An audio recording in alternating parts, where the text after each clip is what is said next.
Well, money is listed as one of the top issues that couples face over and over again. It adds stress, it causes arguments, it even leads to marriages breaking down. But there's hope. There are ways to stop the stress. And I don't just mean by getting more money. Today, we're going to talk about some of the major money mistakes that couples make. Are you making any of them? And what can you do about it if you are? So, Dr. Kim, I would love to hear, what is the first mistake you see couples make with money? I think maybe it goes hand in hand, but I would say debt and no budget. And usually they go kind of hand in hand because Hmm. we don't have a budget. And I think people look at budgets. A lot of times it's going to restrict me or it's going to keep me from doing what I want to do. And I think in the real big picture, a budget really gives you freedom because you know where you are. You Hmm. can plug in money in your budget for recreation or for each one of you have spending, whatever. But I think it gives you a handle so you know where you are all the time. And so you don't. Uh, get into debt, and I think debt is so easy. I see that with so many young couples that they have just Hmm. credit cards come, graduate from college, get credit cards and offers, and then you use them, and then you bring debt into marriage, and it's always hard when you bring debt into marriage because um, I don't know, it's hard for them not to be resentments from the other person Mhm, because if mhm. you didn't have this debt, we could be doing this. So if you can go into marriage with no debt, open to a budget, and then in marriage, continuing to do those things. I think Mhm. we compromise a lot. We see some couples, one's more impulsive than the other, which is me and ours, much more impulsive than Nancy is. So I have to put some constraints around myself or I could buy a lot of stuff. I Yeah. could yeah, I could buy things that Apple's just thinking about, put me on the list. Here's my deposit, I'm so surprised they don't have that actually. I know. So I would say that I think that is kind of what I would see. You don't really address finances, Hmm. You just kinda Mhm. unless I love when I've worked with couples where one or the other, their parents really taught them a lot about finances and how Mhm. to be responsible and how to manage. And I don't think we do a really good job of that as parents. And so I think that's where going into marriage, a lot of couples don't have experience there. And so they just kind of, when you're single, yeah, you Mhm. get debt, but it just affects you. Now all of a sudden you're affecting yourself and somebody else. And if you have Mhm. kids, then you're affecting them too. Yeah. Do you feel like, when you see couples struggling with this, is it usually that kinda pattern you described where one is more impulsive, the other's not? One's got debt, the other's doesn't? Is that how it It typically goes? It can be both. I mean, I think it Okay. it seems like it seems to be a little more one-sided. One of the Mhm. assessments we use for pre-marriage is SYMBIS, and it categorize you, are you a spender or are you saver? And so, Hmm. uh, I would say most of them are spender-saver. There's Mhm. some that are saver-saver. The ones we talk a lot are if they're both impulsive, Mm. and because then you've really got because you're not gonna be much help to each other. So you've got to put some things in place together that you agree on Mhm. being aware of that. Mhm. Well, you mentioned doing that for yourself as the more impulsive spender in your marriage. What does that look like? One thing I do, and I used to do it kind of with a item price ticket, but if I really wanted something, I'll not buy it then, put it on an impulse list, and Mhm. then wait a period of time. Most of the time, I don't go back and get it, Mm. honestly.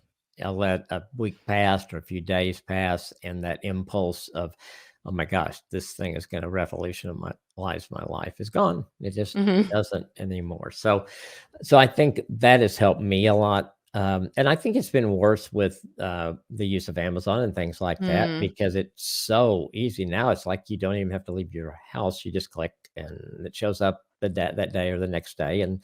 And so I think you have to be careful with that. And I think that's where I had a lady that had COVID really bad and was housebound for a long time after she got out of the hospital. She said her husband finally took a picture one day of all the Amazon boxes, Oh, but that was no. kind of for outlet. I can't leave, so I'm buying.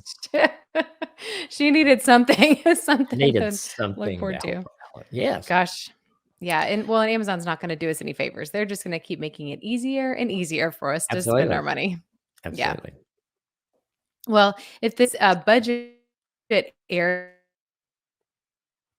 I definitely recommend the free Sensei seminar. We are teamed up with Dan and Kay at Sensei, and they have developed a free seminar to help you see kind of where you're getting started with that. And they make it really non-scary, non-threatening, approachable. They have a great approach to it that I highly recommend checking out. And we'll have that link in show notes if you want to learn more about that. Because I feel like one of the reasons we don't want to address this is, first of all, we might have tried to make a budget and ended up fighting, Yes. tried to stick to a budget and ended up fighting, or just avoided it altogether because we didn't want to end up fighting. So, Right, and I think I don't know why, we just get different, it seems like, with finances for some reason, and I know couples, sometimes I can see the reason. I've seen yes. couples where there's been a divorce, and maybe the divorce was because of finances, and so that person, "This isn't gonna happen to me Mhm. in this marriage," but they're framing their new spouse like the old spouse and not giving them a chance, so that can cause problems. Uh, I think trust issues get in there, and so I think Mhm. it is something that we have to learn to do together, and I don't think Mhm. it's the easiest thing there is to do together. And Sure. Yeah. sometimes you marry somebody that's very controlling, and that doesn't really work either. Your budget may Mm. stay good, but it's not doing a lot for your relationship. Anytime Yeah. that you put a husband and wife in a parent-child relationship, you get in trouble. And Oh, to me, that's kind yeah. of what you would do in that situation. You're two Mhm. adults that you've got to learn how to work together to solve this. Mhm. Yeah, and I think that's a really good emphasis to say work together, because I think couples often, I've seen this because, Brian, my husband, is pastor. We do premarital counseling for couples, and a lot of times you'll kind of address this topic of money and budgeting, and oftentimes there's one of them who says, "Well, I'm the one who's good with money, so I'll kind of take the lead on this," and that can easily become a real power struggle because really not which you're not looking for the person to win money. You're looking for the 2 of you together to learn how to handle it in a really beneficial way. Yeah, absolutely. That's really good. But that together piece, it definitely takes some work, especially if the one person's going, "Well, if you would just obey my, commandment here," like, that's not gonna go over well. One of the things that I love in the Symbis is when it talks about money, it gives a series of questions that I use with the couples to interact, and it's how was money in your family of origin handled? Mhm. Things like that. What made you get to where you are? Mhm. And so there's 5 or 6 questions that really I think help couples think through that. Why do you look at money the way you do? And there's probably a family of origin issue that goes back there. Either you felt like your parents did Mhm. it really well, or they didn't, and you're going to do something different. Mhm. Yeah. And so Yes. those can be pretty locked in. And again, if you talk about those things, then I think you can come to a common ground.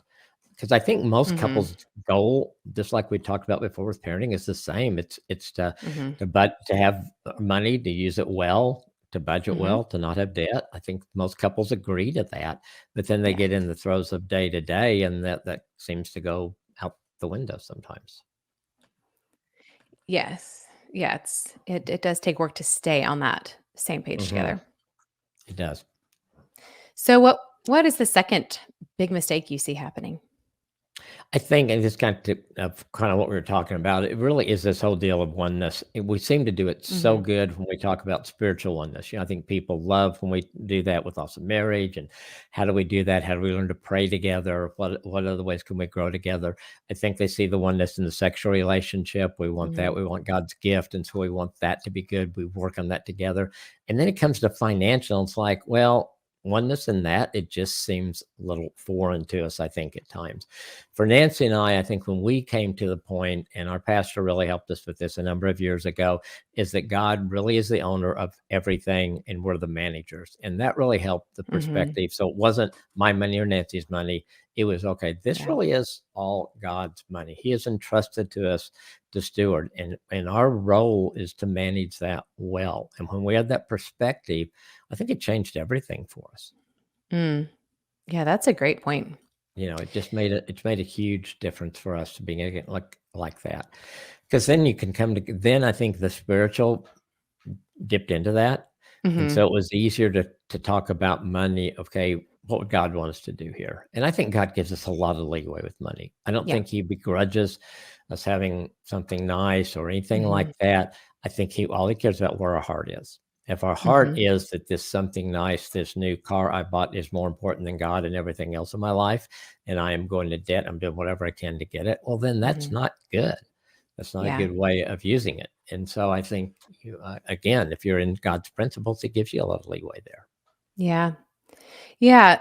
I think I've heard this kind of like old, I guess like an old pastor's tale and like an old wives' tale, but for pastors that God changes hearts a long time before He changes money. And the last place He gets to be in charge of is our wallet. And I've heard that in terms of like tithing, because Yes. people are reluctant to tithe, but I think that it goes so far beyond that because there's just a lack of trust, that He actually does want us to steward things well. I think there's this kind of fear that, like, oh, he just wants me to give everything away and I'm not doing Mm, it. And I don't think that's at all biblical. I think that's poor theology. And I think it's a poor interpretation. Like you said, Dr. Kim, it's about stewardship, and we are called to steward well each right. aspect of life.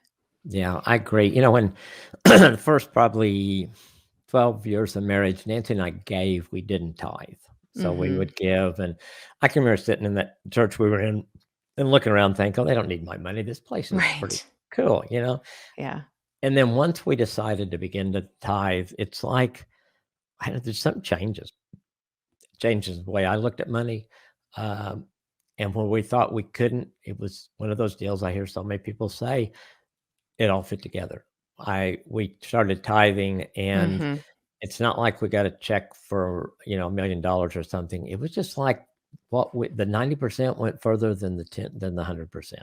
And it's hard to explain that until you experience it. And I think it is where the only thing in the Bible that I know of that God says, trust me, is in our area of money. And so I Or think test when where he we says, test me. test me, yeah, Yeah. test me, yeah. And I Yeah. think what he's saying there, I'm gonna take care of you. I just want you Hmm. to trust me.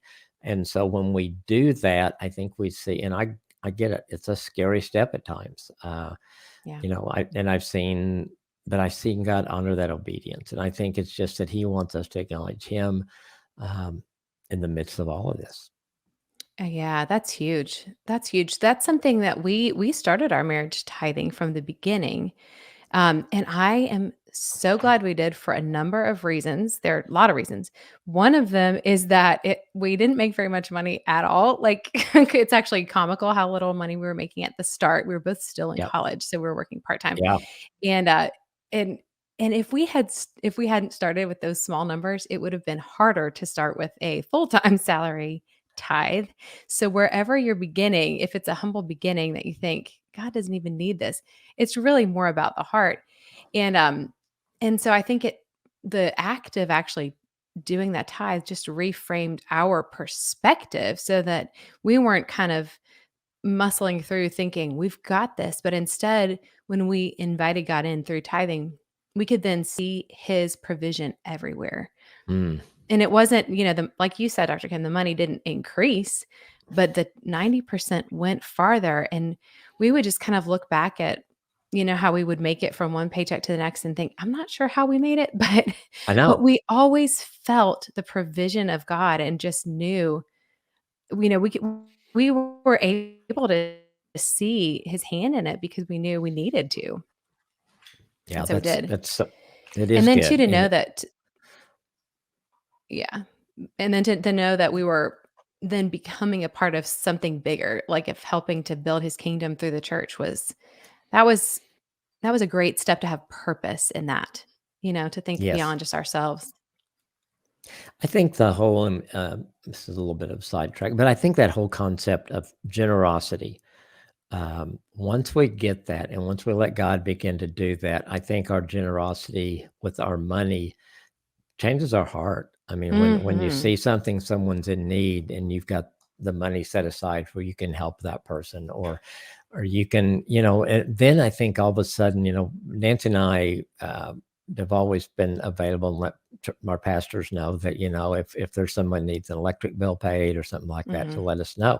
And we do it anonymously. We just Mhm. don't, and it's just the two of us doing it together. And so I think when you do money that way, when you get and you realize generosity is all, look what God's the most generous being in the ever, and Jesus was too. And so we want to be generous, and when Yeah. we are, I think God honors that. And the first part goes to Him, and then above and beyond that, how can we help Mhm. other people? And we've never, Yeah. sure, sometimes we say, well, let's just not go out to eat for a couple of weeks and let's pay this bill for somebody. And that's not really a Mhm. sacrifice when we look at it, because we don't go out to eat those 2 weekends, but we do something else and cook at home and Mhm. make it fun and just thank God that He gave us the opportunity to help somebody. Yeah. Yeah, And there's something about that. I mean, it's just a joy. It's a joy to be able it is. to do that when you can in whatever way you can. Yeah, if you're doing it and resenting it, then Yeah, stop and go and step back and say, okay, God, what am I doing wrong here? Because it that's true. should be just what you said, it should be a joy. That's true. I think just one more thing about the joy.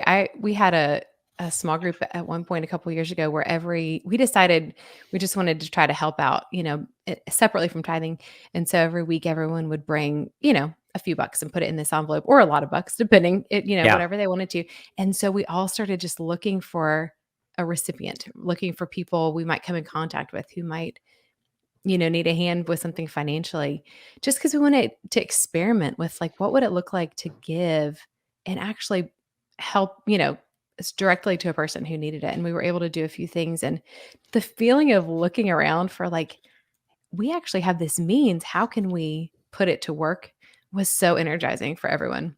that's really cool. I heard a story. This is really cool. It was a small group of couples, and they decided sometime in the fall that they wanted to start putting some money in this little deal. And so each time they met, they would put in it maybe $5 or $10 or whatever it was. And so their goal was that on at Christmas time they would go as a group out to dinner, and Mhm. whatever was in that money is what they gave the waitress or waiter as a Christmas gift. Oh, wow. And I Oh my think it gosh. was like well over $500. Oh And my gosh. the head guy, he got the tip deal and paid it. And he said, I didn't put a tip here because this is your tip that from all of us, and Merry Christmas. And Wow. this little girl just stood there and cried. She looked in the envelope and just stood there and cried. And it's so, Mm, I mean, that is so cool. And yeah. yes, they got recognized for doing it, but I think they had fun each week doing it. And then just to see the look on somebody's face to get something that it was really cool. That is really cool. Yeah. That's Yeah. that's exciting. Yeah. Well, so what is the next mistake that you see in couples? I think that a lot of times, I guess we kind of lose this, the keep your head in the sand, and you don't even think Mm, about what our bills are. I've had so many couples, I'd say, well, do you know what you owe? Well, no, we just don't open them. We just set them there because it just scares us to know. And so uh-oh. there's no way to make a plan. There's no way to figure out how to get out of it. And I think if you're in debt, what you want to do is get out of it as quickly as you can. Whether you use Mhm, Ramsey's snowball deal, there's a number of methods you can use to get out of debt. But when you ignore it, it makes things worse. I think it makes tension. Then you start saying, well, mhm, that bill is your bill, and we didn't talk about that. Well, no, but this one's your bill. And so there's conflict that starts. You don't hmm, have a plan to get out of debt. You just ignore those things and just keep on living. And all of a sudden you look up and you've got, $75,000 in credit card debt, no idea how you're going to mm, pay that off. Uh, and two spouses are probably at each other's throats mm, kind of for a while, just yeah. because it's not fun to be under that kind of financial pressure. And I've had people who are literally they owed so much, and in the counseling room they would get calls from collectors Oh, when they would come in, and just so I think you just with finances you want to stay on top of it. You got to figure out what works. I do mhm, think that whoever is the best at bookkeeping should be the bookkeeper, but you both have to be involved. You both got to know where you are. You both got to know what the mhm, budget is. You both got to know what we can spend and what we cannot spend. And it's kind of cool. I was Christmas. I go a little crazy with, especially with grandkids and buying stuff. And so I decided the first of the year I'm not going to buy stuff. And I was in a Costco and I found something that I had to have. I mean, it was something I needed, and I put it in my basket and I kept going around and getting the stuff we needed. And finally, I just said, "Okay, God, this isn't really what I committed to do the first this year." And I took it back. I felt so good leaving there. and leaving that behind. It was just me and Mhm. God in that, but he was saying, "No, if you're really gonna kind of try to not be as impulsive on some stuff, and kind of break some of that pattern you got into in December, you don't need that." I go, "Yeah, I don't need it." So I took it back. It's Mm. cool. So I think it is just Yeah. not creating more debt, not Mhm. and just honoring God. And again, it doesn't mean you can't buy Yeah. things. It's just putting God first, basically what it is. Yeah. Well, and I like that a lot because I think that tip that where you said people put their heads in the sand. I think I relate that to kind of struggling with that thoughts that spiral out of control. I've found that my worry and my stress level actually gets a lot higher when I'm not sure what I'm worrying about. If I have a lot of things in my mind and I feel very overwhelmed, to sit Hmm. down, face it, write it all down. I've just literally sit down and make a list of all my worries. And as soon as I do that, I find that actually it's more manageable. There is a way to move forward. As long as I leave it undefined, I feel completely overwhelmed. And Yeah. I know that can happen with money too. And we've had that happen sometimes with, the budget. It's like it just seems like such a chore. It seems like such a chore to sit down, to look at it, to make sure we know what's going on, but it's actually worse. It's a worse burden to not know what you're facing Right. because Right. there's no Not productive step in that. Well, God is orderly, and I think just having a plan. I think if couples that are Mhm. listening today and have never had it, I just encourage them to try it because I think it is Yeah. freeing. I think it is freeing. It's good to know where you are, what you're spending, what you have to spend, Mhm. what do you have extra. The goal for us has always been to have surplus so we could give, Mhm. or maybe it's we take a family on a trip or something, just but Mhm. to have surplus. And I know it's hard because I know a lot of couples have to live paycheck to paycheck, and I get that because of the Mhm. culture we live in. And you got certain stages, like when kids are growing up, kids like you got 4 kids at home, so Mhm. that's going to change at some point. And Mhm. but right now there's probably a lot of outgo with 4 kids, and that's just the stage of life you're in. But I think what you do is you put some habits in then and some things in Yes. place, and then as things, those expenses go down as your kids get older and they leave home and those kind of things, uh, then you can readjust again. Like one guy told me every time a Mm. kid graduated Mhm. from college, he said, "I Yeah, got a that's a good raise." yeah. So yeah, Yeah. it's just like, Get back yeah, get back all that bread and milk money. yeah, yeah. It's like, wow, Yeah, we that's got, good. yeah, good stuff. Yeah, we're just eating it all right now, eating all that money. Yes. Pretty lots of snacking. Yeah, that's a good one. That's good. So, what would be your next mistake to avoid? I think what I would say really is just the communication. I don't know if we've hit that or not, but I think just Mm, willing to be communicate on money, mhm, instead of just acting like it doesn't exist or we differ on how we spend mhm, money. So we're just going to do our own thing.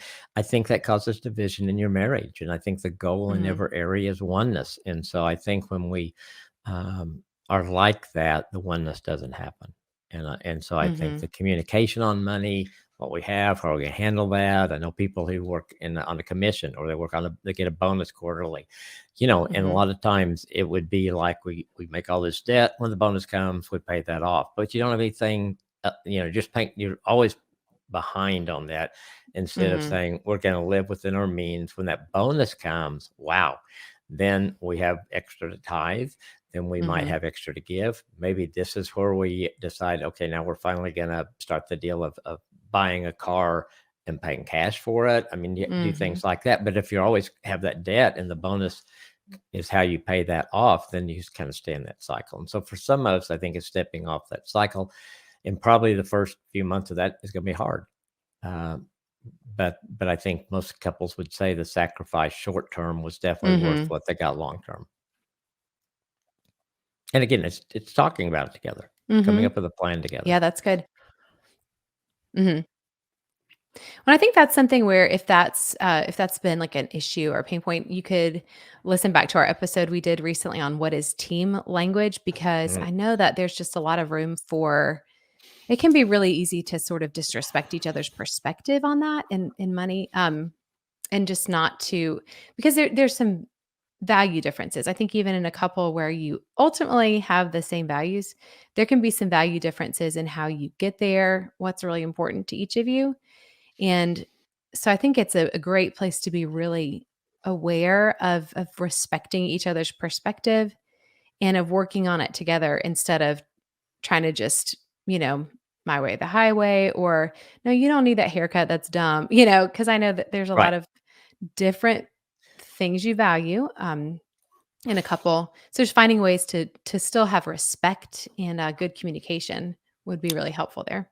Yeah, and I think that's where it helps in their budget to have a place for discretionary income for both the husband Hmm. and wife. So, Hmm. say I've got $100 a month that I can spend however I want, Hmm. and so if I buy something that Nancy thinks is the stupidest thing I've ever seen in the world, it's okay. She's not gonna say anything. That's where I spent my $100 this month, or that I Hmm. didn't spend the $100 for 4 months, and now I went and bought something that I really wanted for $400 or whatever it Hmm. is like that, that you've got that freedom to do that. Hmm. Um, and so I think, again, it goes back to communication.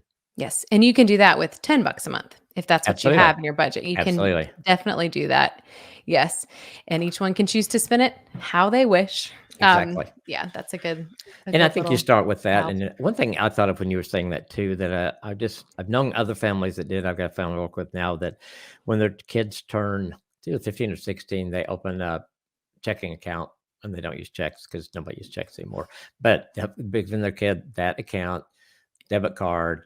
They put X number of dollars in the account for the kids each week, and they Mhm. decide what they're going to pay out of that, and just teaching them some Mm, principles in. And I think that's wise. I yeah. think it puts those kids ahead of the curve because they realize that, okay, it is Tuesday and I get $50 a week or whatever, $25, and it's gone. Mhm. So I can't do anything for you. So it teaches them the thing. So the next week, they're look more careful in the early in the week about the money, or they ask to do, hey, can I do some chores or can I do some things to earn some extra money? So you begin to build some really good things into your kids.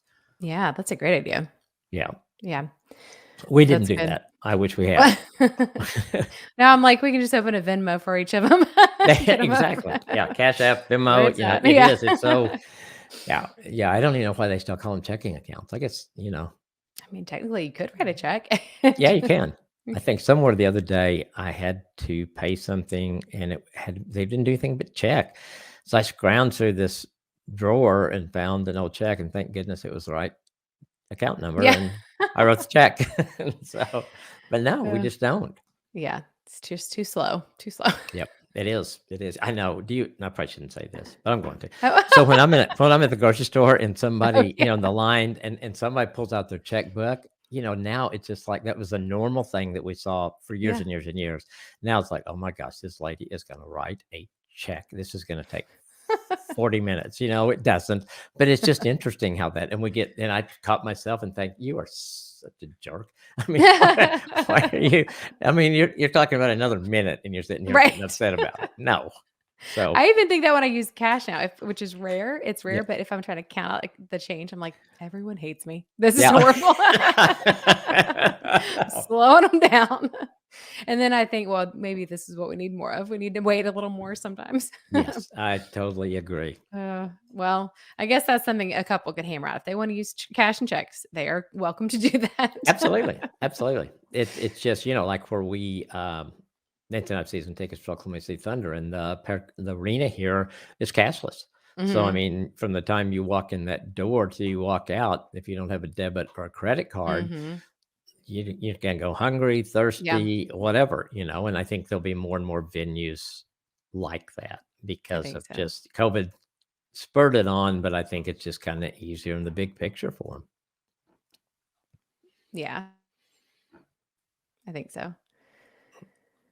Oh, I lost you for a second. You're back Okay, now. I'm back.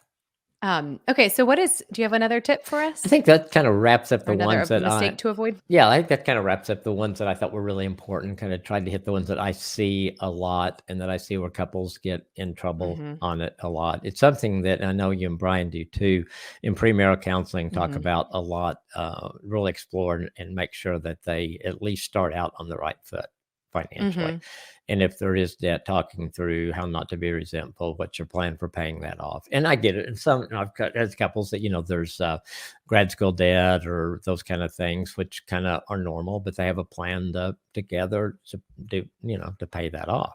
And hopefully they're mhm, reaping the benefits of that advanced degree in their income. And mhm. it all works together. Yeah. Yeah, I think what the one more thing that I do see sometimes, and I think I could have tended to in the past, but I've seen this in some counseling situations and in the church is Christians having a small view of money or Christians saying, "Oh no, money's evil. We should try not to even worry about it." And then as a result, just being really not being strategic or intentional at all, and Mm, almost thinking of money as a liability to avoid thinking about. I think this is a huge mistake because the Bible is very clear that we're to be stewards. Like you talked about before, Dr. Kim, and Matthew 25, the parable of the talents, yeah. which if you're not familiar with that, please go look that up in Matthew 25. And Jesus tells this parable about a servant who did not steward money well, but just kind of buried it in the ground. And his boss calls him a wicked and lazy servant. And I think that's a really strong statement from Jesus that we are called to steward well what we're entrusted with. And that means our time, that means our energy, and it means our money. Yeah. And so I think as believers, our view needs to be a little bit larger. And we can't just say this is evil, I won't deal with it. We have to say, how can I be a good steward? How can I leave a good legacy? How can I provide for my family? How can I be generous? And then also further the kingdom of God by giving and by thinking larger.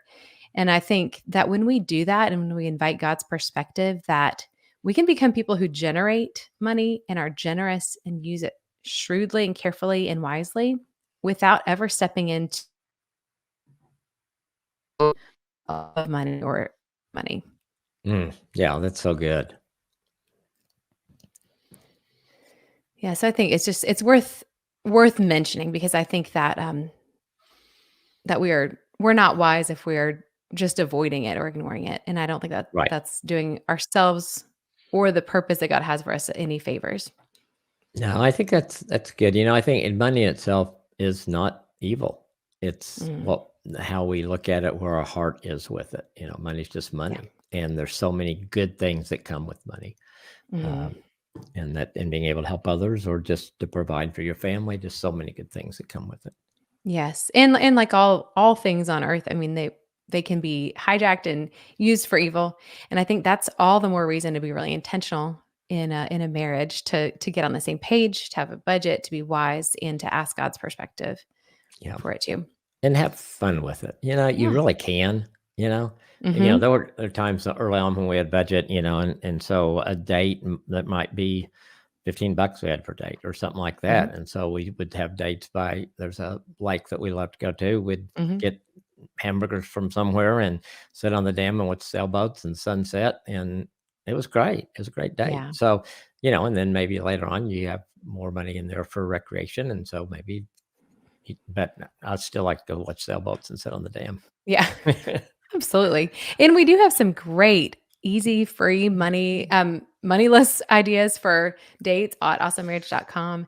And we post a lot of those things on our Instagram from time to time, little date ideas that don't involve money or even necessarily going out of the house. So make sure you to follow us on Instagram so you get all those mini date ideas. We sprinkle them into the daily one thing email too.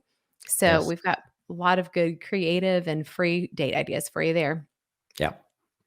Dr. Kim, do you have any final words for us? No, I would just encourage couples to, if you're not doing money together, to kind of let this be a encouragement for you to begin to Mhm. do that.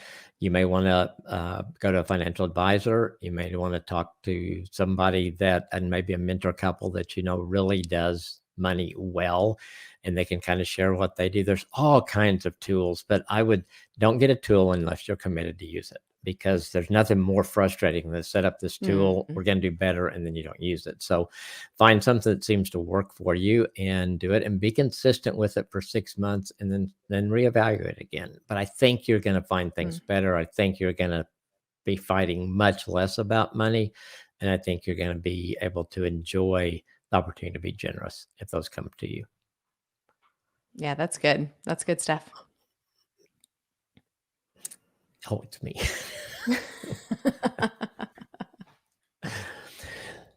So thank you guys for tuning in today. We hope you're encouraged by the conversation today. Make sure to check out the free Sensei seminar for help taking charge of your money together. You can email us at info@awesomemarriage.com or message us on social media. Make sure to follow us on Facebook and Instagram. You don't want to miss any of our marriage tips, our free date ideas, videos, and all the fun things we have there. And if you haven't found Nancy and I or me on TikTok, we're there. So come and see us. Have a great week.